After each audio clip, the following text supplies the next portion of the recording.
আসসালামু আলাইকুম রহমতুল্লাহ বারকাতু। আমার দিন ইসলামের ভাই বোনেরা, আশা করি আল্লাহ পাক তোমাদের ভালো রেখেছে। আল্লাহ পাক আমাকে ভালো রেখেছে। আল্লাহ পাক আমাদের সবাইকে দিন দুনিয়ায় ভালো রাখুক, আমাদের সবাই জান মাল ইমান ইজ্জত আবরুকে রক্ষা করুক, আমিন। আজকে তোমাদের একটি ইসলামিক গল্প শোনাবো। গল্পটির নাম হচ্ছে এক কৃতদাসের গুপ্ত রহস্য। আশা করি তোমরা শুনবে ইনশাল্লাহ। আউযু বিল্লাহি মিনাশ শাইতানির রাজিম, বিসমিল্লাহির রহমানির রহিম। হযরত আব্দুল্লাহ ইবনে মোবারক রহমতুল্লাহ আলাইহি এর এক কৃতদাস ছিল। তার সঙ্গে চুক্তি ছিল, কাজকর্ম করার পর সে যদি তাকে কিছু কিছু অর্থ দিতে পারে তাহলে তাকে মুক্তি দেওয়া হবে। বেচারা চুক্তি পালনের চেষ্টা করত, কিন্তু একদিন তার বিরুদ্ধে অভিযোগ এলো সে নাকি মৃতের কাফন চুরি করে আর তা বিক্রি করে যে পয়সা পায় তা মনিবকে দেয়। এ অভিযোগে হজরত খুবই ক্ষুব্ধ হলেন, অর্থাৎ তিনি রাগান্বিত হলেন বা রেগে গেলেন। আর এক রাতে কৃতদাস যখন বাড়ি থেকে বের হচ্ছে তখন তিনিও খুব গোপনে তাকে অনুসরণ করলেন। সত্যি কবরস্থানে গিয়ে সে একটা কবর খুঁড়ে তার মধ্যে ঢুকে পড়ল। কিন্তু কোথায় কাফন চুরি? একখানি চটের কম্বল পরে ও গলায় একটি লোহার শেকল ঝুলিয়ে সে নামাজ পড়তে শুরু করলো।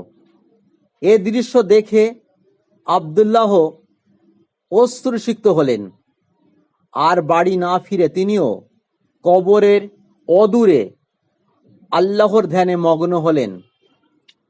প্রভু রইলেন বাইরে আর ভৃত্য কবরের ভেতরে। দুটি মগ্ন হৃদয়ের উপাসনায় কেটে গেল একটি রাত। ভোরের দিকে কবর থেকে বেরিয়ে সেটিকে ঢেকে রেখে কৃতদাস চলে গেল মসজিদে ফজরের নামাজ আদায় করতে। নামাজ শেষে নিবেদিত হলো তার আকুল প্রার্থনা, প্রভু গো, মনিবের সঙ্গে আমি যে চুক্তিবদ্ধ তা আপনার অবগত, অর্থাৎ আপনি তা জানেন। অতএব হে করুণাময়, আপনি আমাকে সাহায্য করুন। সঙ্গে সঙ্গে তাঁর সামনে আবির্ভূত হলো এক অত্যুজ্জ্বল অপার্থিব আলো। সে আলো মুহূর্তের মধ্যে মুদ্রায় রূপান্তরিত হলো, অর্থাৎ ওই আলোটি টাকায় পরিণত হলো। কৃতদাস হাত পেতে তা গ্রহণ করল।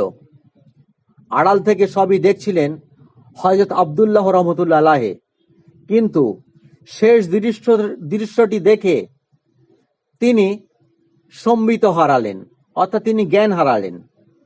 পরে অবস্থা যখন স্বাভাবিক হয়ে এলো তখন দৌড়ে গিয়ে বুকে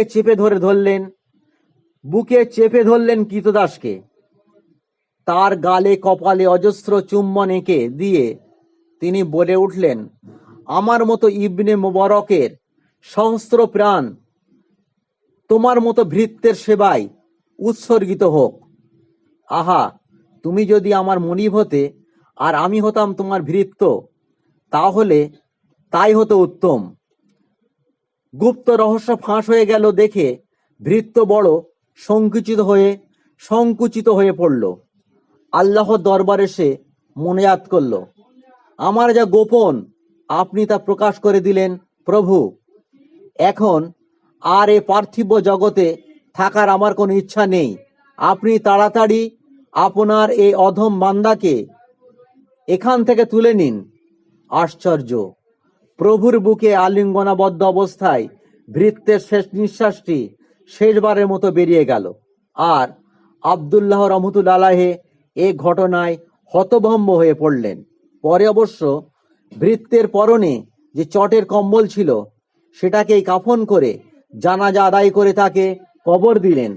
আর ওই রাতেই তিনি স্বপ্ন দেখলেন, অর্থাৎ হযরত আব্দুল্লাহ ইবনে মোবারক স্বপ্ন দেখলেন রাসূল করিম সাল্লাল্লাহু আলাইহি সাল্লাম হযরত ইব্রাহিম আলাইহিস সালামকে সঙ্গে তার কাছে এসে বললেন, আমার একান্ত বন্ধু ও আল্লাহর প্রিয় ব্যক্তিকে চটের কাফন পরিয়ে দাফন করলেন কেন?